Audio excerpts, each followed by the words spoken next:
Welcome my dear students. প্রথমেই তোমাদেরকে অনেক অনেক শুভকামনা জানাচ্ছি।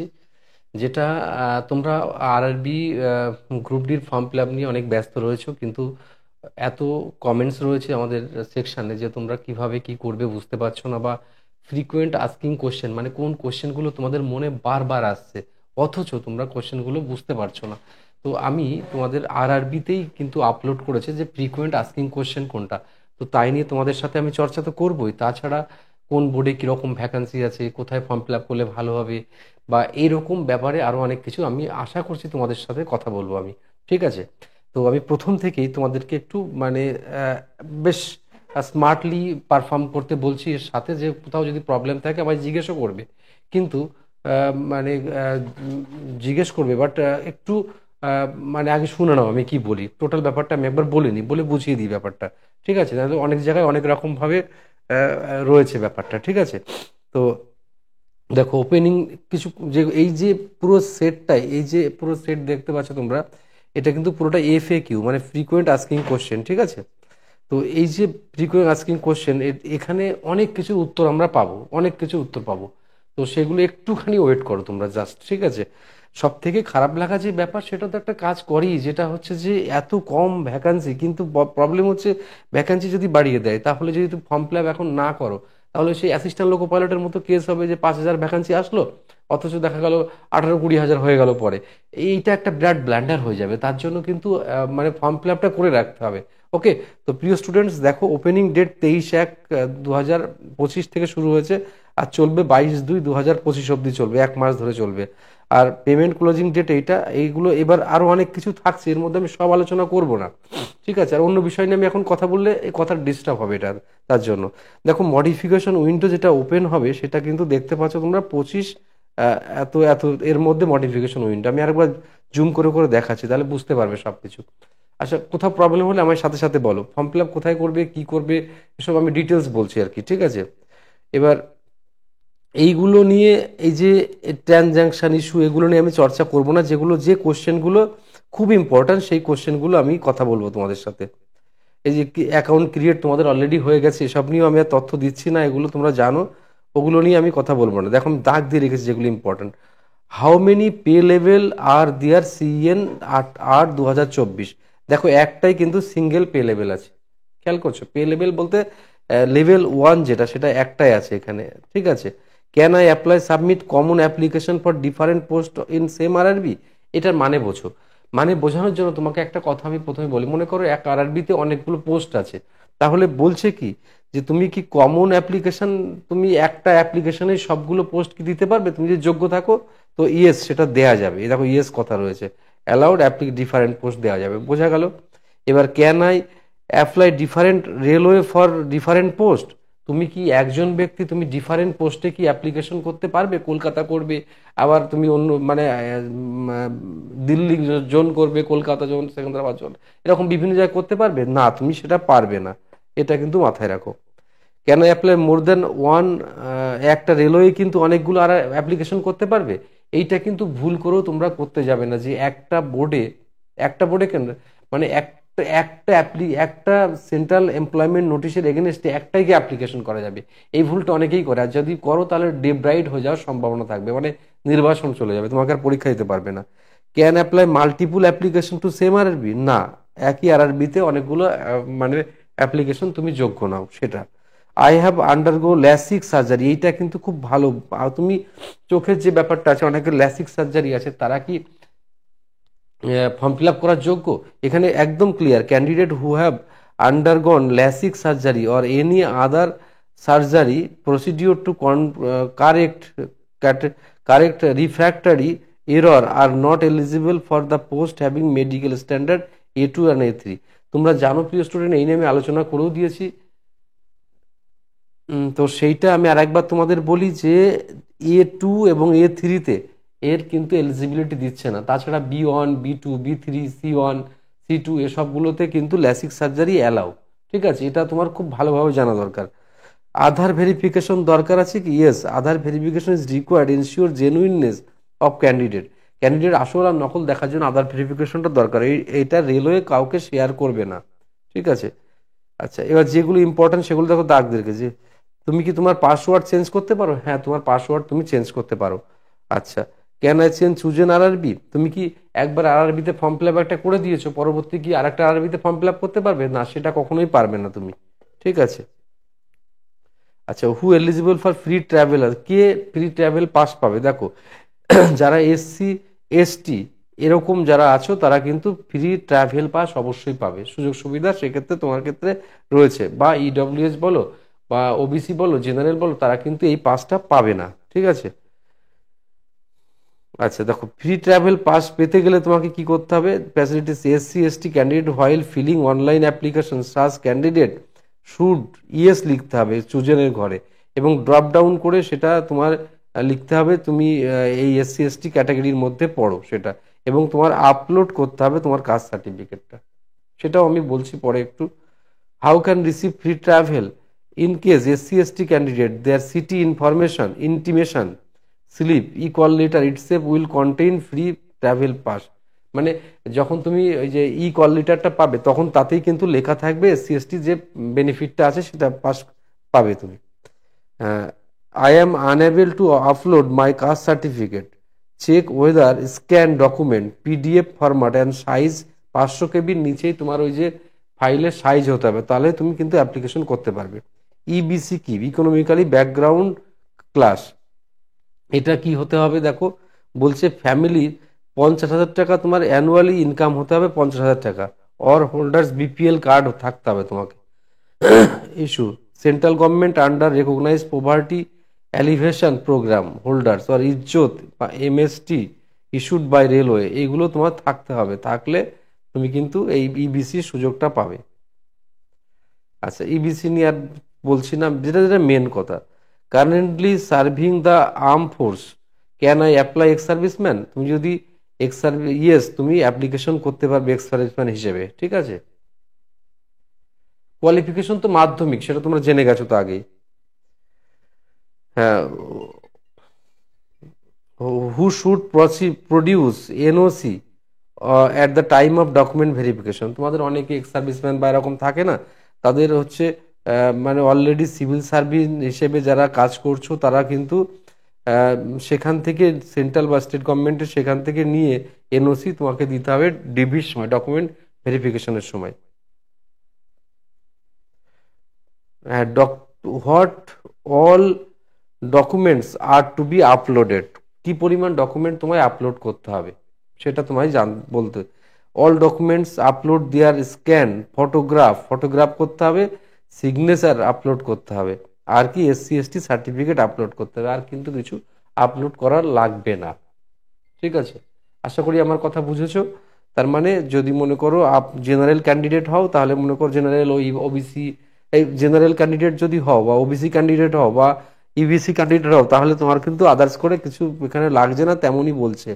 All candidate have to upload their scan photograph এবং scan signature as per prescribed specification. SC ST have to be upload caste certificate order avail free travel. Free যারা travel pass পায় তাদেরই জন্য এটা দরকার। ঠিক আছে। ফটোগ্রাফের সাইজ তাহলে কেমন হতে হবে? শুড বি ডকুমেন্টসের size, caste certificate PDF format যেটা হচ্ছে 500 কেবির কম হতে হবে, আর জেপিজি ফরম্যাটে তোমার কি করতে হবে? ফটোগ্রাফ আপলোড করতে হবে, যেটা 50 কেবি থেকে 100 কেবির মধ্যে। আচ্ছা, স্ক্যান সিগনেচার করতে হবে জেপিজি ফরম্যাটে, সেটা তোমার 30 কেবি থেকে 50 কেবির মধ্যে। All dimension displayed there upload profile documents page itself.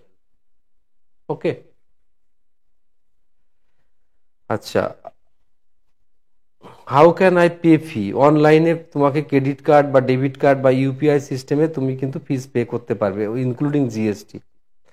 আচ্ছা, will there be negative marking? দেখো, 1/3 নেগেটিভ মার্কিং আমাদের এই এক্সামে, সিবিটি এক্সামে। Hmm. Should I provide the order of preference for all post for which I am eligible? মনে করো তুমি কোন পোস্টের জন্য যোগ্য, সেই পোস্টে যে যে পোস্টগুলোতে তুমি যোগ্য বা সব পোস্টে তুমি যোগ্য, যেহেতু মাধ্যমিক স্ট্যান্ডার্ড, তার সেই জায়গায় দাঁড়িয়ে তোমাকে কিন্তু ওইটা কল্পনা করতে হবে যে, মানে তুমি কল্পনা মানে কোন পোস্টগুলো তোমার ভালো লাগছে সেই হিসেবে পরপর তুমি সিকোয়েন্সে সাজাতে পারবে, সেটাই কিন্তু এখানে বলা হয়েছে। Yes, candidate are advised to indicate their order to preference for many posts as they are eligible. মানে অনেকেই কি করে বলো তো, অনেকে প্রবলেম করে, তোমরা অনেকে বুঝতে পারছো না। অনেকে মনে করো একটা দুটো টিক মেরে রেখে দিল। তুমি মনে করো 10টা পোস্টে অ্যাপ্লিকেবল, 10টা পোস্ট কিন্তু অনেকে করতে পারে না, ঠিক আছে? সেই ক্ষেত্রে বোঝা গেল। তাহলে এই ছিল তোমার পিওয়াই কিউ। এবার পিওয়াই কিউটা তোমাদের হয়ে গেল তো। এবার আমি তোমাদের কোন পোস্টে কেমন কাজ এবং কি ব্যাপার সেটা নিয়ে ডিসকাস করি একটু, তাহলে খুব সুন্দর হবে তোমাদের। তারপরে আমরা কোন জনে ফর্ম ফিল আপ করবো সেটা নিয়ে ডিসকাস হবে। তো কোন পোস্টে কীরকম কাজ আমরা একবার দেখে নিই। এইটাকে একবার ভালো করে আমি এরম করে রাখলাম, ঠিক আছে? এবার কিন্তু খুব মন দিয়ে দেয়, এবার বেশ কাজের জিনিসটাকে আমরা সুন্দর করে বলতে চাইবো। ওকে, কাজের জিনিসটাকে সুন্দর করে আমরা বলতে চাইবো, ঠিক আছে? কেমন ভাবে দেখো, আমি একটুখানি কাজগুলোকে বলি। মানে এখানে যারা দেখছো আমার সঙ্গে যারা রয়েছে তোমরা এতক্ষণ, তোমরা দেখো কাজগুলো মানে কোন পোস্টের কি কাজ, সেই হিসেবে তুমি চয়েস আগে পরে দেবে। আমি কি বললাম বুঝতে পেরেছো তো? আমি কিন্তু তোমায় বলতে পারি না তুমি এই পোস্টেই চয়েস দাও, ঠিক আছে? জোন নিয়ে আমি পরে কথা বলছি, আগে এটা একটুখানি মানে শুনে নাও ব্যাপারটা, ঠিক আছে? যে ভালো করে শোনো ব্যাপারটা, যে আহ, কোন পোস্টের কি কাজ সেই হিসেবে তুমি 1 নম্বর 2 নম্বর করে তুমি দিতে পারবে, ঠিক আছে? দেখো, আচ্ছা, এবার দেখো অ্যাসিস্ট্যান্ট S&T, এই যে সিগন্যাল এবং টেলিকম অ্যাসিস্ট্যান্ট, সিগন্যাল অ্যাসিস্ট্যান্ট মানে অ্যাকচুয়ালি এগুলো হচ্ছে লেভেল 1 পোস্ট। তো তোমার আন্ডারে তুমি টেকনিশিয়ানের আন্ডারে থাকবে, টেকনিশিয়ান যেইর আন্ডারে থাকবে বা MCM এর আন্ডারে থাকবে। রেলের সিস্টেমটাকে আরেকবার তোমাকে ভালো করে বলি, যে মনে করো একদম লোয়ার সেগমেন্ট হচ্ছে লেভেল 1। লেভেল 1-এ যারা গ্রুপ ডি হিসেবে কাজের জন্য জয়েন করবে, ঠিক আছে, তারা কার আন্ডারে থাকবে? টেকনিশিয়ানের আন্ডারে। টেকনিশিয়ানের কাছে ভাগ ভাগ করে দিতে। টেকনিশিয়ানরা কার আন্ডারে থাকে? MCM বা জেইর আন্ডারে থাকে। MCM মানে মাস্টার ক্রাফট, আর জেইর আন্ডারে, জেইর আন্ডারে থাকলো। জেইরা কার আন্ডারে থাকে? সিনিয়র সেকশন ইঞ্জিনিয়ার আন্ডারে থাকে। সিনিয়র সেকশন ইঞ্জিনিয়াররা কার আন্ডারে থাকে? ওটা হচ্ছে অ্যাসিস্ট্যান্ট ইঞ্জিনিয়ার বা AME বা AWM, ঠিক আছে, এদের আন্ডারে। AWM মানে অ্যাসিস্ট্যান্ট ওয়ার্কশপ ম্যানেজার, AME মানে অ্যাসিস্ট্যান্ট মেকানিক্যাল ইঞ্জিনিয়ার, AEE মানে হচ্ছে অ্যাসিস্ট্যান্ট ইলেকট্রিক্যাল ইঞ্জিনিয়ার, এদের আন্ডারে থাকে। এবার AEE বা ওরা ওরা কাদের আন্ডারে থাকে? ওরা DEE বা সিনিয়র ডির আন্ডারে থাকে। এই রকম ভাবে পরপর সেগমেন্টগুলো সাজানো থাকে।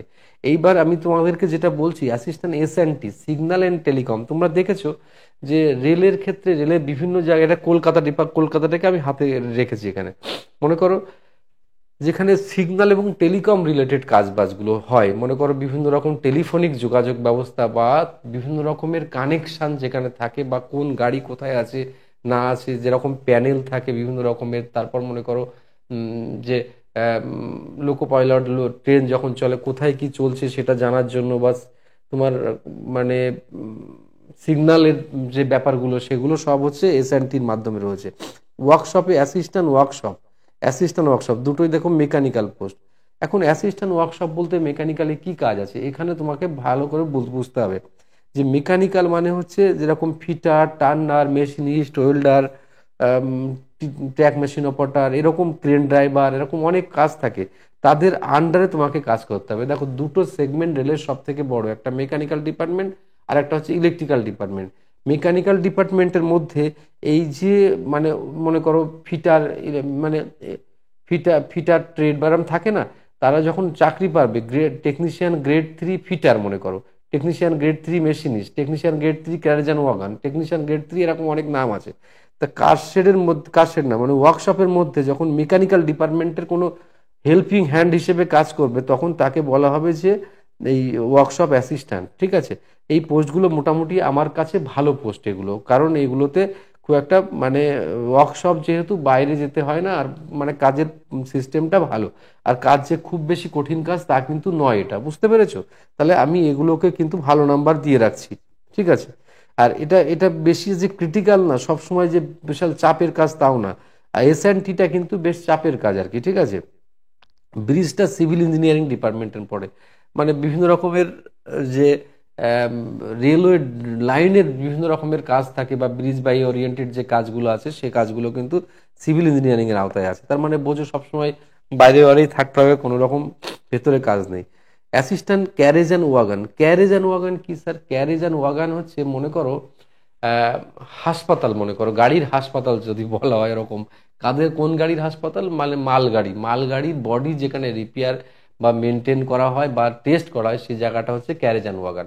সেটা ফাঁকা মাঠে, রোদ লাগবে আর বড় বড় হ্যামার নিয়ে কাজ করতে হয়, গা গতরে শক্তি থাকতে হয়, কিন্তু কাজের বেশিক্ষণ কাজ করতে হয় না, 2-3 ঘন্টা কাজ করলেই হয়ে যায়। মানে নিয়ম, কারণ বেশি কঠিন কাজ বেশি সময় করা যায় না। তারপর ছুটিও অনেক সময় পাওয়া যায়, ঠিক আছে। সেটা হচ্ছে এই ক্যারেজ অ্যান্ড ওয়াগনের কাজ, বুঝতে পেরেছো? এই লোকোশেড কি? লোক ওটা এটা এটা মালগাড়ির ব্যাপারটা বললাম, অ্যাসিস্ট্যান্ট ক্যারেজ অ্যান্ড ওয়াগনে মালগাড়ির ব্যাপারটা বললাম, মালগাড়ির যেখানে মেনটেন্যান্স করা হয়। লোকোশেড মানে দূরপাল্লার যে গাড়িগুলো আছে না, সেই গাড়িগুলোতে, দূরপাল্লার যে গাড়ি, সেই গাড়িগুলোর যে ইঞ্জিন সেখানে মেনটেন্যান্স হয়, সেটাকে বলে লোকোশেড। তার মধ্যে ডিজেল আছে আবার ইলেকট্রিক্যাল আছে।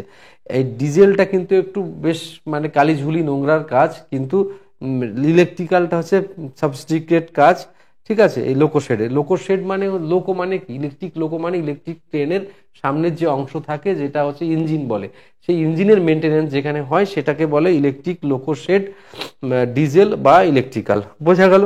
আচ্ছা, এবার অ্যাসিস্ট্যান্ট অপারেশন ইলেকট্রিক্যাল। এই যে অ্যাসিস্ট্যান্ট অপারেশন মানে কি? বিভিন্ন রকম যে ট্রেন চলে, যেরকম মনে করো মানে ট্রেন টিআরএস টিআরডি এরকম থাকে না, সেখানে অ্যাসিস্ট্যান্ট হিসেবে যারা কাজ করে অপারেশন ট্রেন চলাচলের জন্য, ঠিক আছে। যেরকম লোকো পাইলটের অধীনে যদি থাকে কেউ, বা এরকম ভাবে যদি থাকে ক্রু, কেবিন ক্রু বা এরকম টাইপের, পার্মানেন্টও এটা সিভিল ইঞ্জিনিয়ারিং ডিপার্টমেন্ট, বাইরে বাইরেই কাজ করতে হবে তোমাকে। আর অ্যাসিস্ট্যান্ট টিএলসি এবং এসি ওয়ার্কশপ মানে হচ্ছে, ওয়ার্কশপ তো মানে বুঝেছে, টিএল মানে ট্রেন লাইটিং, টিএল মানে কি স্যার? Train lighting. আর এসি মানে অ্যাসিস্ট এয়ার কন্ডিশন। তো দেখবে এটা এসি, এটা হচ্ছে ওয়ার্কশপের, মনে করো ওয়ার্কশপের মধ্যে গাড়ি যখন মেনটেনেন্স হবে তখন ট্রেনের যে লাইটিং ব্যবস্থা আছে সেটাকে দেখভাল করা জন্য যারা অ্যাসিস্ট করবে, বা এসি মেনটেনেন্স করার জন্য যারা অ্যাসিস্ট করবে তাদেরকে বলবে হচ্ছে এই ওয়ার্কশপ, মানে অ্যাসিস্ট্যান্ট টিএল অ্যান্ড এসি বলবে। অ্যাসিস্ট্যান্ট টিএল অ্যান্ড এসি, এটা এটা হচ্ছে ওয়ার্কশপে গেল। আর এটা হচ্ছে ওপেন লাইন, এটা হচ্ছে ওপেন লাইন। ওপেন লাইনের ব্যাপারটা তোমাদের একবার বুঝিয়ে দিই ব্যাপারটা।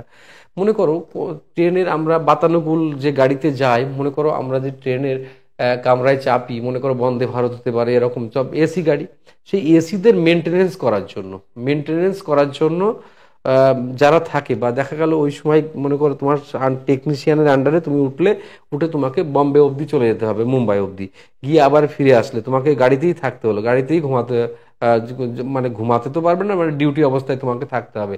তো এতে অনেক টিএ টিএ পাওয়া যায়, টিএ মানে ট্রাভেলিং অ্যালাউন্স পাওয়া যায় এতে, বুঝতে পেরেছো তো? তো এটাকে বলে টিএলএনএসি। অ্যাসিস্ট্যান্ট ট্র্যাক মেশিন মানে হচ্ছে, তোমরা অনেক সময় দেখেছো যে গাড়িতে যখন যাও বা ব্যান্ডেল বা বিভিন্ন জায়গায় যাও, দেখবে একটা হলুদ গাড়ি থাকে যে চিপগুলোকে, আয়রন চিপগুলোকে নিয়ে বিভিন্ন জায়গায় ডিস্ট্রিবিউট করে দেয়, বা সেখানে দেখবে হলুদ রঙের একটা গাড়ি থাকে, এরম মানে ক্রেন টাইপের মতন দেখা যায়, মানে এক মানে একটা সাইডে কোনো লাইনে রেখে দেওয়া হয় ওটা, সেখানে রান্না বাড়া খাওয়া দাওয়াও করা হয় ওর মধ্যে, সেটাকে চিপিং করে, কোথাও যদি রাস্তা খারাপ হয়ে যায় সেগুলোকে দেখভাল করে।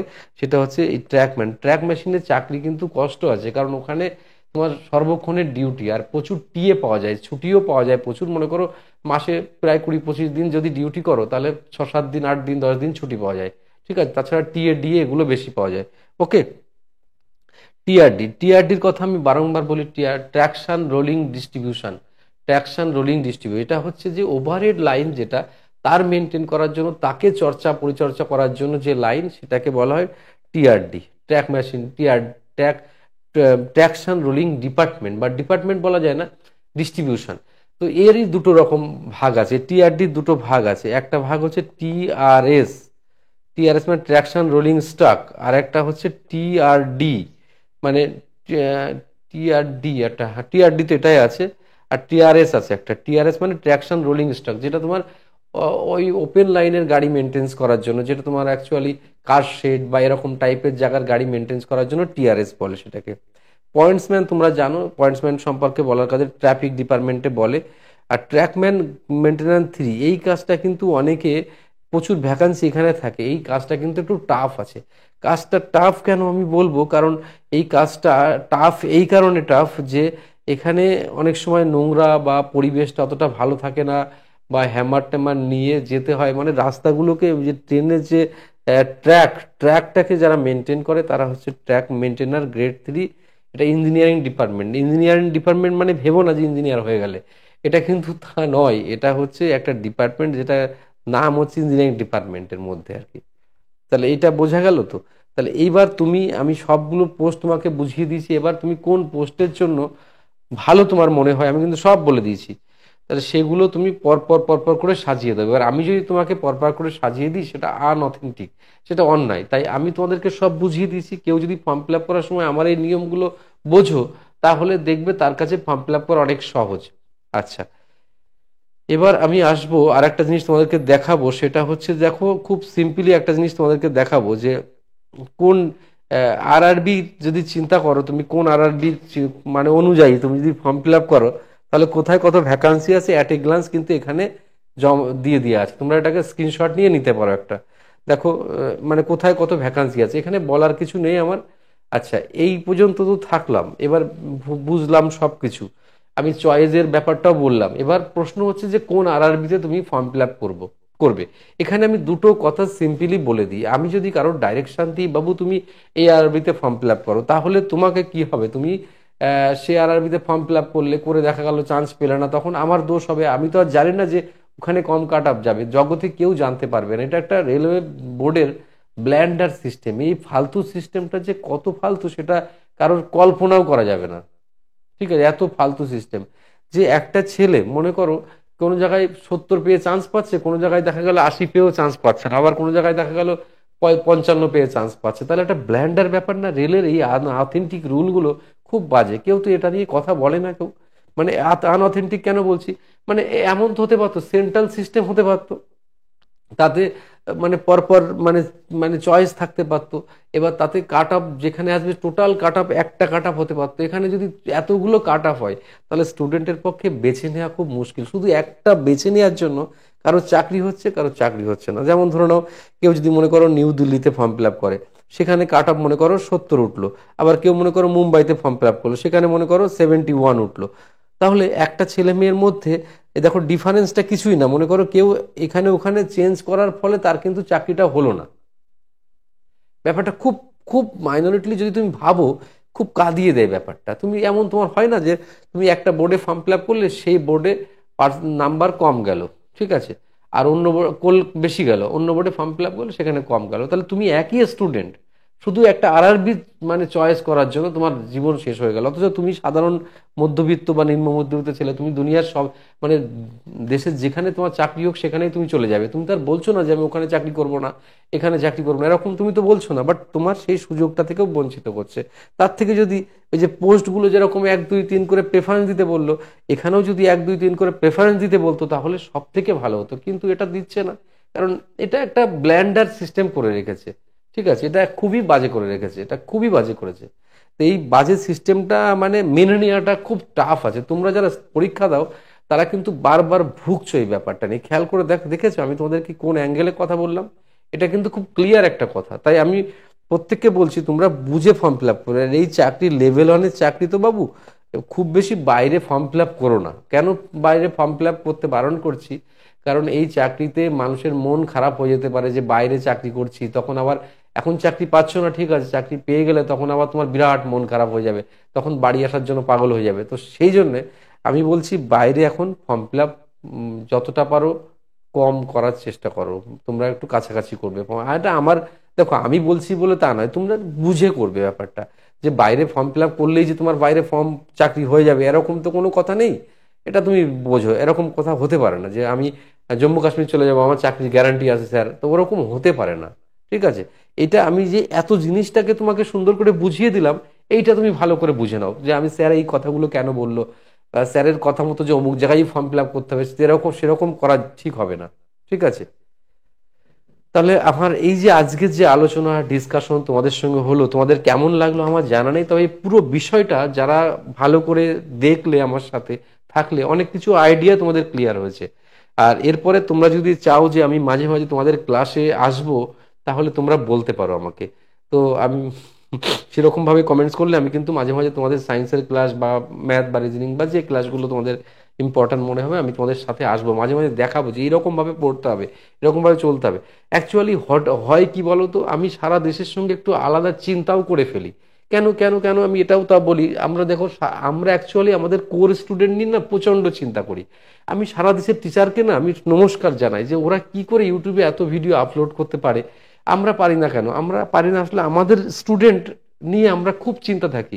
আমরা নতুন স্টুডেন্টের টার্গেট করি না, আমরা সবসময় আমাদের স্টুডেন্টকে কিভাবে ভালো করা যাবে, তার মঙ্গল কিভাবে করা যাবে তাই নিয়ে দিন রাত চর্চা করি। আর অন্যরা কি করে, আমি খারাপ বলছি না কাকু, অন্যরা কি করে কিভাবে নতুন স্টুডেন্ট আসবে সেটা চিন্তা করে। কিন্তু সত্যিকারে একবার খেয়াল করে দেখো, আমরা কখনোই কিন্তু কোনো সময় ভর্তির ব্যাপারে কিছু বলি না যে ভাই ভর্তি হও, আমরা বিরাট ভালো পারফর্ম করাই, এরকম কিন্তু কখনোই বলি না। কিন্তু আমরা আমরা এটা পারি না, কারণ আমাদের এত স্টুডেন্ট নিয়ে আমরা একটা নিজস্ব চাপে থাকি, নিজস্ব জগতে থাকি আমরা, ঠিক আছে। তাও তোমরা যদি বলো তোমাদের সাথে আমি মাঝে মাঝে ক্লাসে আসবো, তোমরা রাগ করবে না, ঠিক আছে। ওকে। তো ভালো থেকো তোমরা প্রিয় স্টুডেন্ট, তোমরা অনেক অনেক শুভেচ্ছা নিও আমার, আর এগিয়ে চলবে সামনের দিনের জন্য, তোমাদের সাথে থাকবো, মাঝে মাঝে ক্লাসে আসবো, তোমরা বললে খুব ফ্রিকোয়েন্টলি আসবো ক্লাসে, ঠিক আছে। আজকের আমি এখানেই দা বিগ এন্ড করছি। তোমরা খুব ভালো থেকো আর এগিয়ে চলো, তোমাদের এছাড়া আর কিছু বলো আমি দরকার হলে রেলওয়ে বোর্ড চয়েস নিয়ে, মানে জোন চয়েস নিয়ে আর পোস্ট নিয়ে আমি আবারও একটা আসবো তোমাদের সাথে, যদি তোমরা বলো আসতে, ঠিক আছে। তো আজকে এখানে দা বিগ এন্ড করছি, তোমরা প্রত্যেকেই ভালো থেকো। ওকে, চলো, বেস্ট অফ লাক, ভালো থেকো তোমরা।